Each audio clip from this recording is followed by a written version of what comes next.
Well, it's been nearly 2 decades in the making. An official U.S. visit by a Prime Minister of Canada. U.S. President Barack Obama is hosting a lavish state dinner for Justin Trudeau and his wife. This comes on the heels of an agreement on climate change.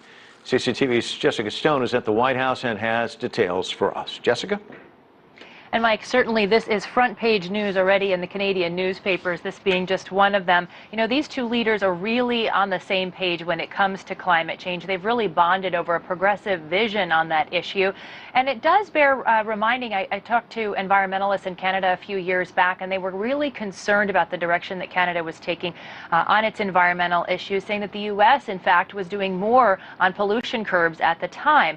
So now we've got another 10 months, at least, of these two nations both being led by people who have a progressive view on climate change. They are two leaders cut from the same progressive cloth. Since meeting in the Philippines last year, Canadian Prime Minister Justin Trudeau, son of famed Prime Minister Pierre Trudeau, and U.S. President Barack Obama have struck up a friendship. Since the Paris climate talks, both countries have been working to align their strategies on reducing greenhouse gas emissions. On Thursday, they took the next step, committing to reduce methane emissions by 40 to 45% below 2012 levels in the next 9 years. The President and I have announced today that we'll take ambitious action to reduce methane emissions nearly by half from the oil and gas sector. If we don't agree, if we're not aggressive, if we're not farsighted, if we don't pool our resources around the research and development and clean energy agenda that's required to solve this problem, then other countries won't step up and it won't get solved.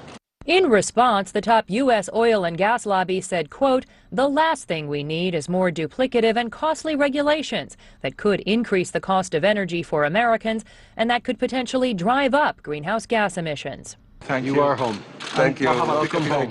While protecting the environment is common ground, acceptance of Syrian refugees is not. In the past 4 months, Canada has welcomed 25,000 Syrian refugees. The U.S. has promised to take in 10,000, but few have arrived. All this comes as both nations seek to increase border protection, but somehow cut security lines at checkpoints. They've agreed to extend pre-clearance at border crossings from airports where they already exist to train stations in Montreal and Vancouver. And Mike, the big push there is all because of the trade relationship between Canada and the United States. It's the largest in the world, $2 billion a day, and 400,000 people crossing the Canadian-U.S. border each day. And that seems like a sensitive issue given fears about foreign fighters, ISIL, which are factoring into the debate on the Syrian refugees coming to the United States.